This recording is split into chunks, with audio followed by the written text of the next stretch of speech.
Hey, it's Dino from Dino's Den, and I'm joined by my usual compadres, that Boy Mitch and Jake the Snake. And we're bringing some live Yankee action, some Yankee updates.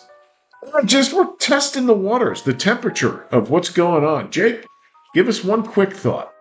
Well, Too slow. Mitch, what about you? It's been a mixed bag. We struggle against the A's. We get mollywopped by the I will say that. Mollywopped by the Rays. Granted, those were close games, but at the same time, What word was that? the word is mollywopped. Mark that down, Jake. That is a word. That's a big word. That's an 11-point word, a Scrabble word. okay. The Angel series was a fun one. That's where I feel like they really started to catch their stride. And now, as we watched them beat Kansas City 4-2 last night, and we're literally watching them absolutely implode, or rather explode, against Kansas City 13-2 here in the bottom of the 8th. Boys are looking good. I just worry about certain things, but we can get into it as we go into it. Jake, you had time to process. What do you think? Real quick. Yeah, bullpen, we expected it to suck going into the year, and so far it's lived up to that expectation. Yeah, I don't disagree on either of your points. I actually think I saw a glimmer of hope. The A's series was an abomination. Granted, they can hit, but we couldn't. And we weren't offering a lot of competitive at-bats, and we were making the A's rotation look like, Greg Maddux and Pedro Martinez. So I think that's much of what we saw last year. There'd be stretches where the team would just be like lost in a desert, and now it seems like, okay, against the A's or the Royals, it seems to me like, all right, maybe we're showing some signs of life with the bat. But what do you attribute to? I mean, it's all celebrated. We've rolled it back. We've made a few minor changes, a few minor additions. Why are we going through these periods of? It's early season lull, basically. Yeah, we're just dying on the vine. It seems like. Really, the biggest problem. A lot of people are going to say the bullpen's the biggest problem with this team. I want to stick with the offense. Why are we going through this? That's what I'm going to get to. A lot of people say bullpen. I would disagree because we'd expect the bullpen to stink. The offense we didn't expect to be a problem, but here we are. So if we go into the offense, like you said, I'm going to go down the line. Well, I'm waiting for you to get into it, and you keep dancing around the barn. So, all right, we're going to the offense. The lack of offense. What do you see? Clear, concise, and compelling with small words, because our audience are not big word people. So what I see, I think about it a lot. They remind me of teams, no matter what sport you look at. No matter what sport you look at, whether it's baseball, football, basketball, NHL, whatever. They seem to play to other teams' handicaps. All right, so look at the A's as an example. Perfect example. Give me. So, perfect example. Who was the only one that really showed up offensively, not pitching, offensively against the A's in that 1-2 stretch? No. Caballero. No. Who was it? Ahmad Rosario. Well, he should be our new third baseman anyway. Correct. What? Okay, so what's your point? Okay, there's no point. My point is, Jesus Christ. My point is that why aren't the guys that should show up against the weak teams show up? I don't know. That's what we're trying to find out. What is the answer, pro guy? Seriously, what is the answer? Why did these guys lay down against the weaker teams? The classic argument is from Boone. Oh, it's all right there in front of us. Okay. You also get the argument: good pitching shuts down good hitting, and I happen to agree with that. But we weren't facing what I would call exceptional pitching. Mediocre pitchers, They're average to above average at best. At best. Really the A series. I'm sorry. I think it's a leadership issue.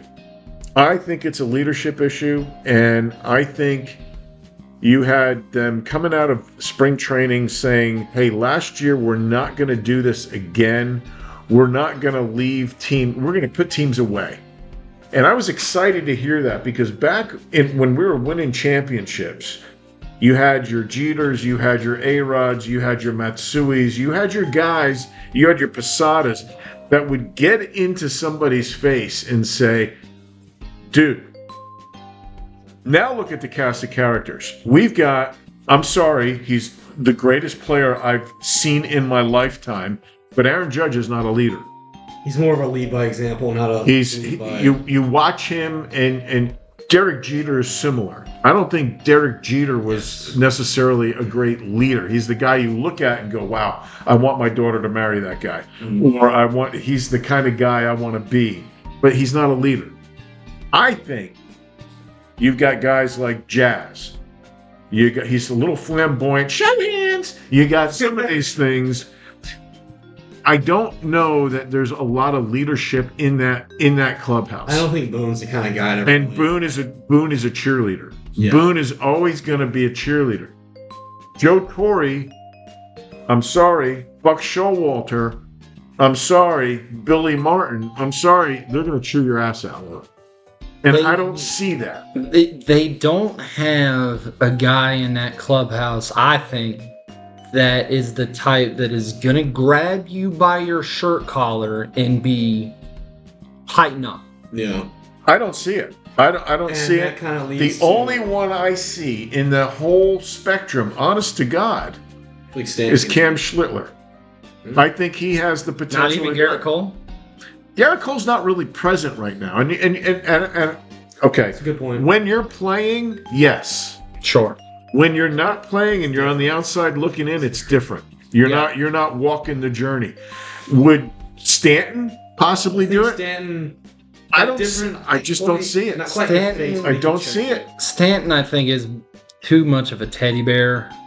I don't see it. So the point being is that we feel like some of the slow starts or lulls throughout past seasons are currently this rough point they're in now is because they come into these series a little too comfortable. Hey, so the point being, it seems like what we're getting to here is that the team comes into these series where we're playing what seems like a lesser opponent on paper, and we're just a little too relaxed. The tone is not get after it, which, like Ron, you said, we're kind of excited to come in this year. It seemed like the tone was turning. It was different. We're going to get after it a little bit, but we're not seeing that right now. No. I think part of why we're not seeing that, even if they're attempting, is when we go down the lineup right now. I'm just going to read it. We're going to say if they're producing or not, slow start or not. Just simple. Trent Grisham, slow start. Ben Rice, not. Aaron Judge, slow start. He's got some home runs right now. That's about it, really. He looks a little better, but slow start. Bellinger, slow start. Stanton, he's trending down. He's trending towards slow start. He looked decent to start it off. Jazz, slow start. Wells, I would say slow start, but he looks like the same, to be honest. Caballero, slow start. McMahon is beyond a slow start. There's one guy in this lineup right now that's not off to a slow start. He's actually playing up to their means. And there's several others in this lineup like Judge and Bellinger and Stanton and Jazz that we know can ball out, but they're off to the slow start. So when everyone but one guy is off to a slow start, or they're just living up to their lack of expectations. So that one guy is Grichuk, right? Throw Grichuk in there. He's not doing anything either. No, he's terrible. And he's limited at bats against lefties. That's his job. That's his job, and he's not doing it. Yeah. Now, Belly hit 2 home runs today. That's great. Yep. He's having a day.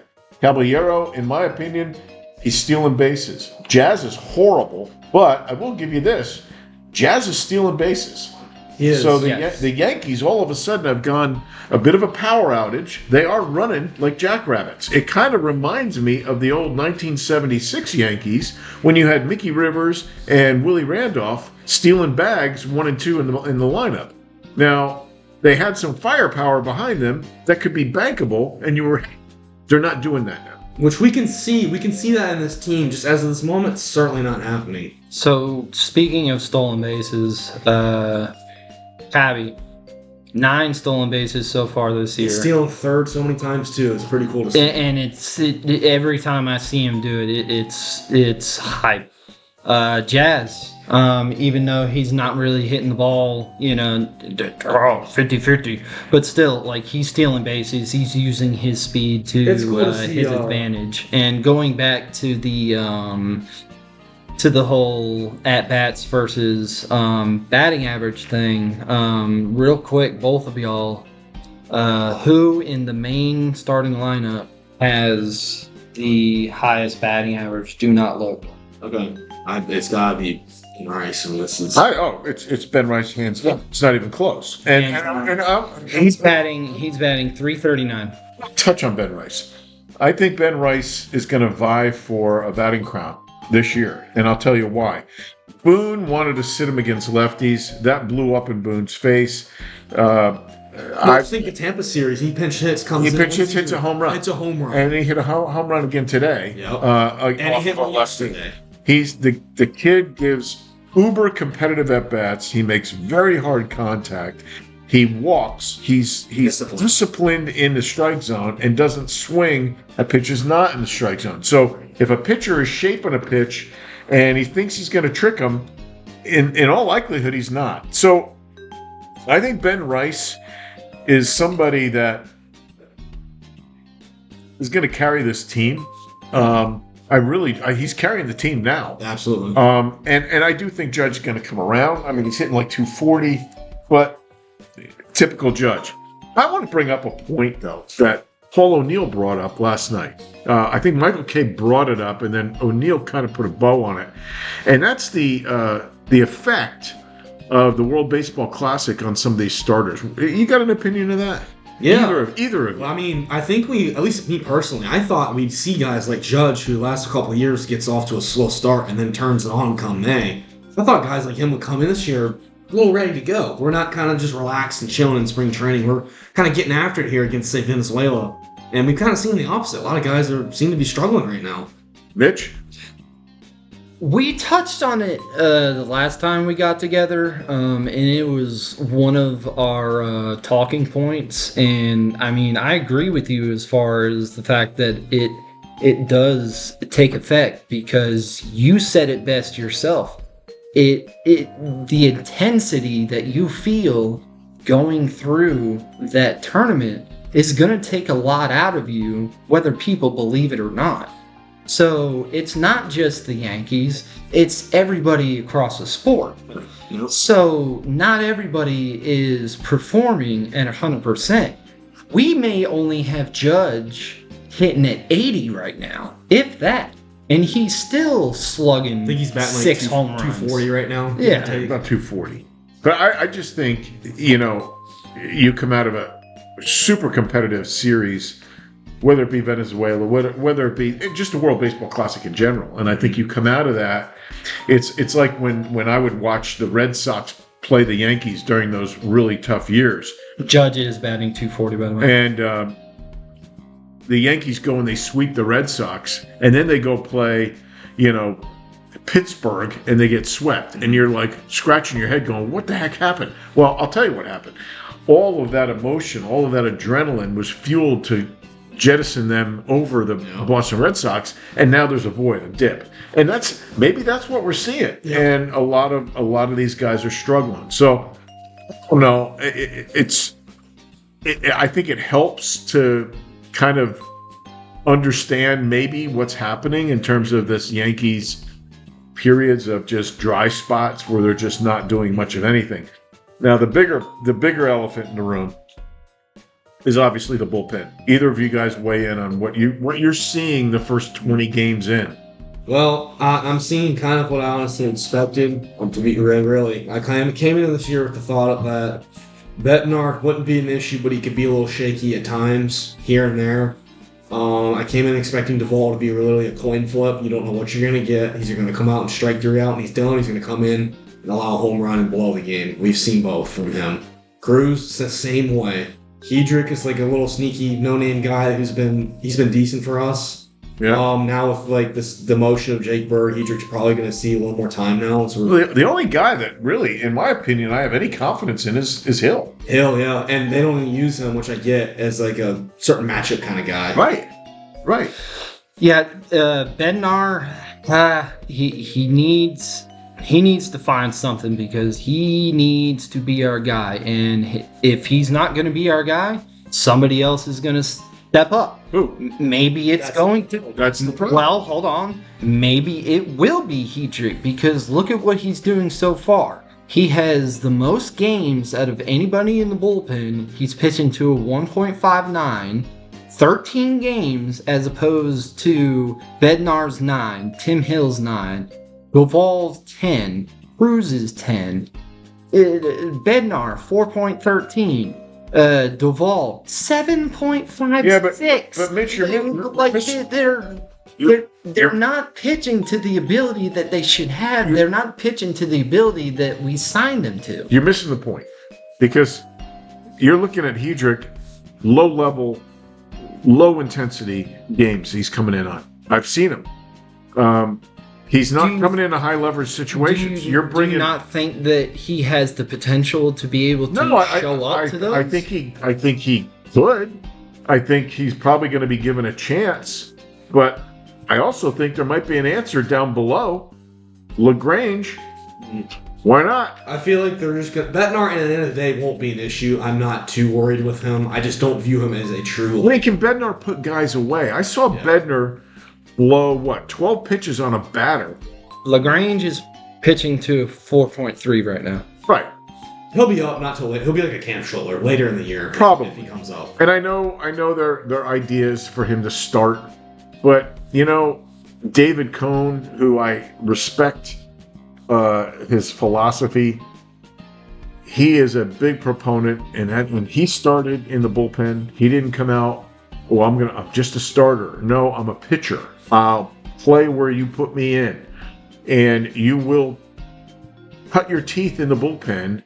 And if it means a high leverage situation, what better time to learn than in a bullpen? Yeah. So, and it makes you a better starter. I just think, though, that when you look at this dumpster fire that Cashman has put together, I don't see a lot of positives. Yeah. So how about... So we all agree currently it's a dumpster fire. I think we all agree that coming to this year had the potential to be that is more than likely than so. And we're seeing it play out that way thus far. What are some, like Mitch, you mentioned already Brent Hedrick as a potential solution?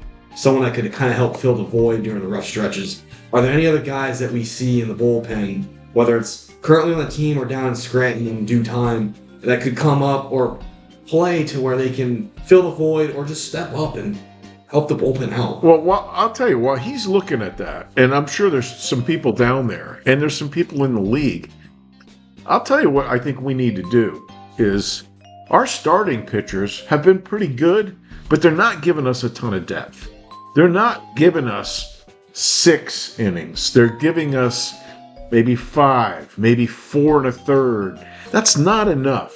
That's putting way too much pressure, especially right now, on our bullpen. And we don't have a lot of middle setup guys that I have any confidence in whatsoever. Just Tim Hill. Now, if you remember back in the day, not that long ago, we were a 6-inning team. If you didn't beat us in 6 innings, chances are we're done. The days of they're done. I spoke to this with my dad the other day. The philosophy the Yankees used to have not too long ago was, we're going to invest in the bullpen financially. They went out and got Chapman signed into the big money contract. They went out and got Britton signed to a big money contract. They went out and got Adam Ottavino at the peak of his powers signed to a big money contract. Yeah. They all performed really well for us, but what do they all have in common? The last 2 years of all their contracts were not too sweet. So I think they probably recognize that it's probably not the best to allocate all that money to a bullpen, and then they didn't like how those contracts kind of aged out. It kind of hindered them a bit. So we're obviously seeing a new strategy where they're like, hey, we're not going to invest really at all. We're going to probably believe in the Matt Blake machine and see what we got. That's what we're seeing right now. Are they trying to... The question is, where's the money going if we're not putting in the bullpen? Trent Grisham, apparently? Stakeholders.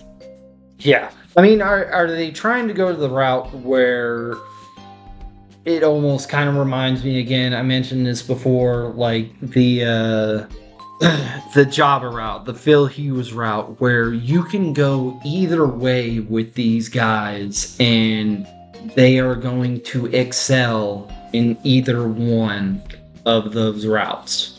I'm gonna be honest, I'm sitting here and I'm like, we're at an impasse here if we think, like I proposed the question, what are some solutions we have? I don't know if there's really currently any right now for this bullpen. It's just they're gonna be pulling guys up from scratch. They are. The only thing I can really think of, I think they brought this up on during a Yes game a couple of days ago, was the fact, now this is getting a little ahead of ourselves and things to play out right, but when Cole comes back and when Rodon comes back, and if it's a big if, no one gets hurt to that point, as we know the rotation someone's bound to get hurt. Someone's going to go to that bullpen, and I'm going to assume it's probably Luis Gil. I feel like they choose Weathers over Gil. They're certainly choosing Will Warren over Gil. They've already made a decision coming out of spring. Well, Will Warren today goes and blows away, Exactly. 11, 12 guys. Great game. He's looked pitched great. Saw this year so far. Against a decent, I know they're scuffling, but they're a decent team. I don't think Will Warren is going to be. Yes, I think so. I think. Do you feel comfortable with Luis Gil? I think he's closing the game in the bullpen if we're thinking of any potential upside or something. No, I think you're right. But do you feel confident that this guy is going to have the? We know he has the stuff. Yeah, that's what I was going to say. But does he have the command? That's my problem. If we give him like a 1 to 2 inning slot and that's it, and maybe he needs like 1 to 2 innings to get right, we're kind of screwed if that happens. I guess it remains to be seen when he's put in that role. But if we reflect back to 2024, whatever it was before he had his Tommy John surgery, rookie year Luis Gil breakout, he was coming out of that bullpen and his stuff was great. He looked really good, but he's kind of like Duvall. His command's an issue. I've said this in the past. He's kind of like Duvall. The command is his biggest problem. The stuff gets in his way. I see a difference between the two. Okay, granted, there's stuff difference too. But as a pitcher, Duvall has a lot of moving parts. And I see Duvall as fighting himself when he's trying to throw a ball. Whereas I don't see Gil having that problem. Yeah. I think Gil is much more streamlined. I think Gil's issue is he comes out of sync with his lower half and upper half. And I think Duvall's going left, he's going right. I mean, he almost looks like Barry Sanders crashing the line.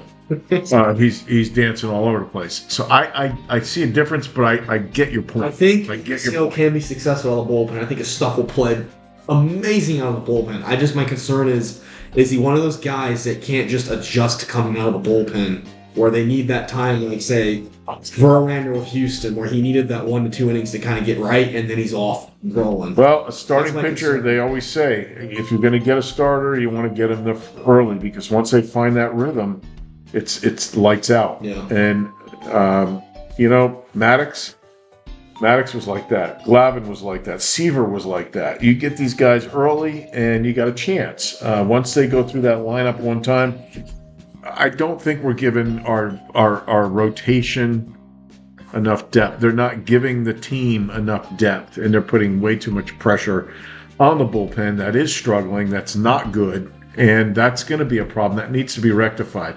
But back in the day, when I was playing a little bit, one of my coaches said to me, it comes down to good pitching always beats good hitting. But to have good pitching, they got to make their starts. Mm-hmm. How many starts does a 5-man rotation get? 32 games. They need to start 32 games. So whatever team wins that, or who starts the most of their starters, is going to win. Mm-hmm. So I went back and I looked over the last 15 years. Stat boy Ron, okay. Over the last 15 years. There we go. Starting rotations, making the most starts, do they win the game? Without getting into a lot of specifics, I can tell you it's about 80%. 80% of the teams that start their starters the most win. So, it's incumbent on the Yankees then to start our starters. And so far, so good. I mean, and we're going to start Cole, and we're going to bring in Rodon. So I think there is some good things there. If you want to take that further and say, okay, these guys are coming in, they're going to make their starts, let's give them some more pieces in the bullpen. Do we look outside the organization? Do we see somebody trolling just in the waters below? I don't know.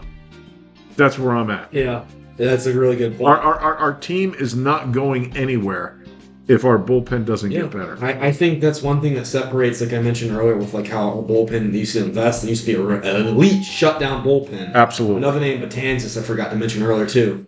Not too long ago. And the difference, I think, from then to now as well is the bullpen was elite then, but our rotation was not. Currently, our rotation has the potential to be absolutely elite, and the bullpen's not. No. So you want to marry it all together. You want good offense, elite rotation, elite bullpen. And we're not quite there. And I don't see consistency in our offense, and I don't see a lot of consistency in our bullpen. So I think the bow tie of the bullpen, it's really, I think the only person I can see right now that I can have confidence in inserting into a bullpen role is potentially Luis Hill when guys come back healthy. And I don't disagree with you. Who can I look at that's can really count on? So what we're looking at right now, we got Maxey, we got Cammy, we got Weathers, Warren, and Heel. You already mentioned Heel, but we also got Cole and Rodon coming back closer to the summer.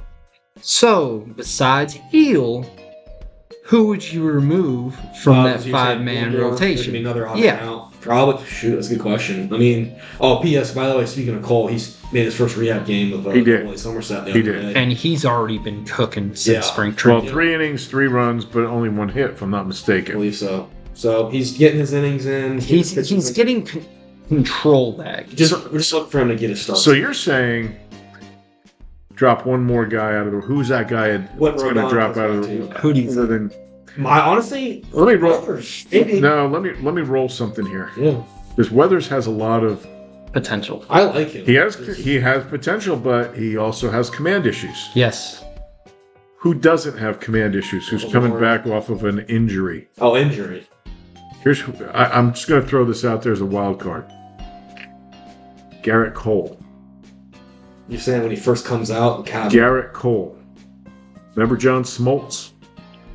Interesting. I'm dead serious. You've got if our rotation stays the way they are, you got Cam Schlittler blowing smoke. You got Rodon being Rodon. You got Max Fried doing his thing.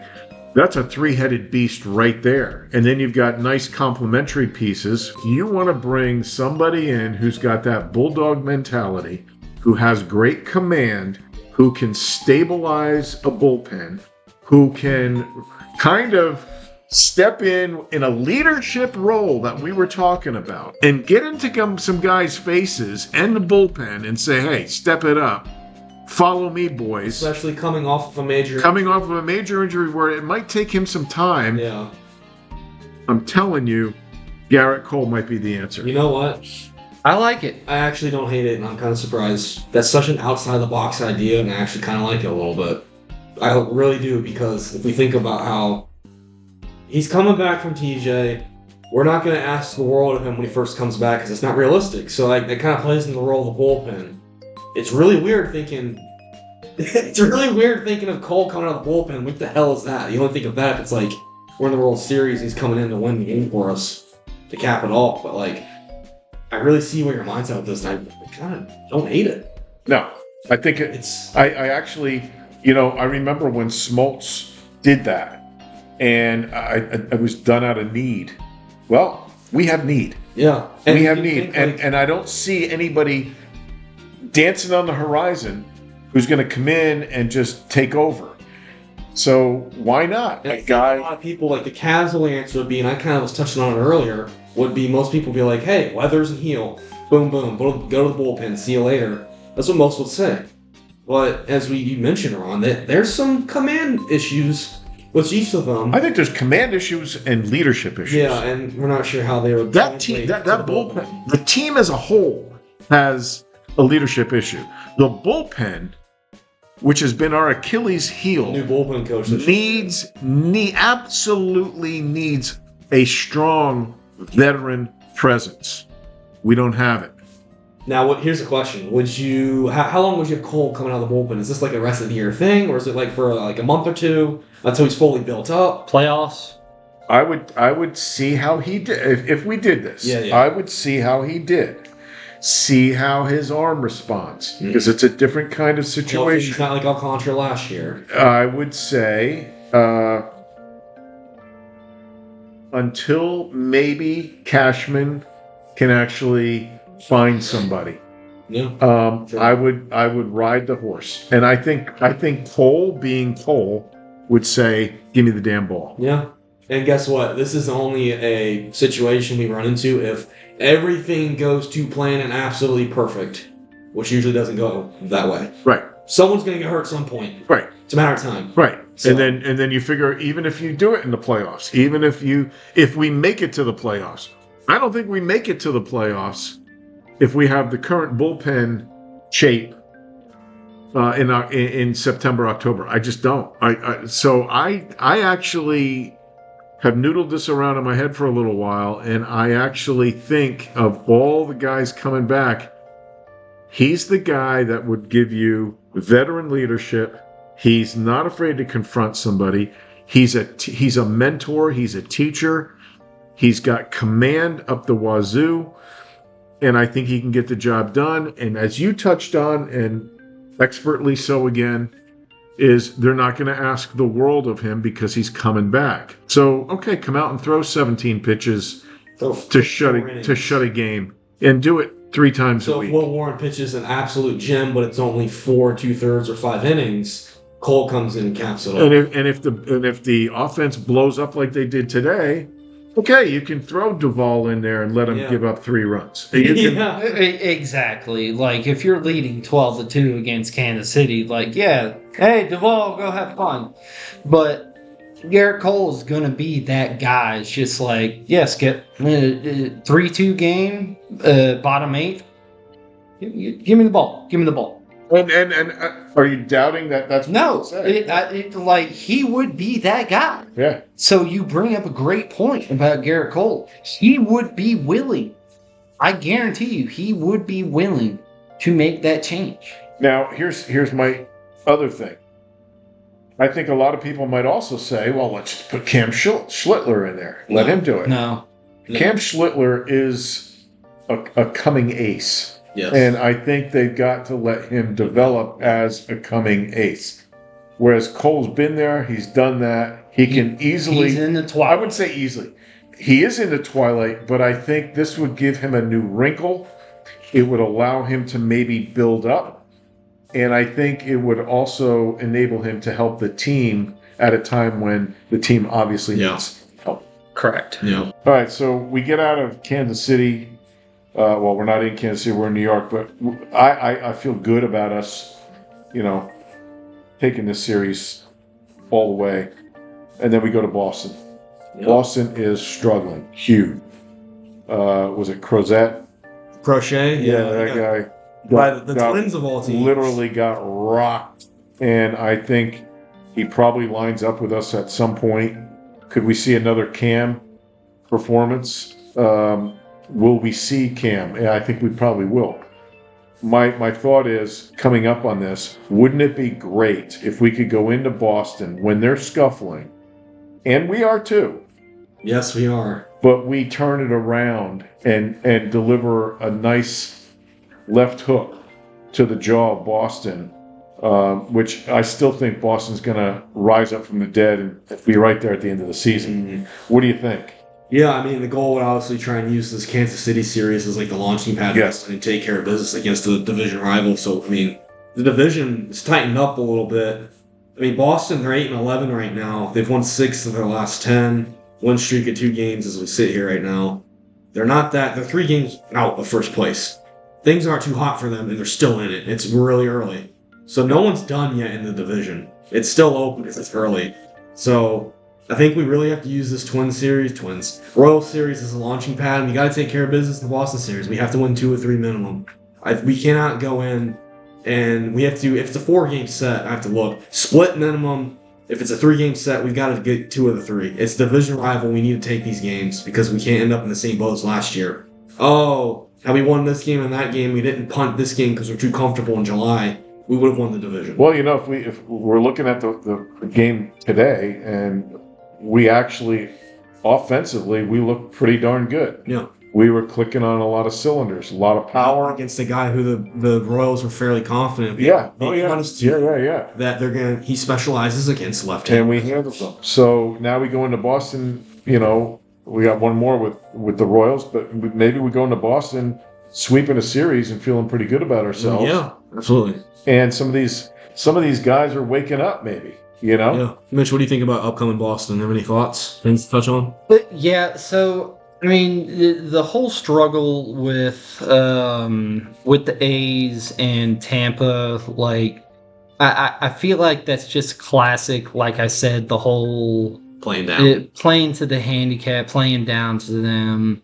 We see it every year. I've seen it since I was a freaking 10-year-old with these guys, even in the Jeter and A-Rod days back in their prime.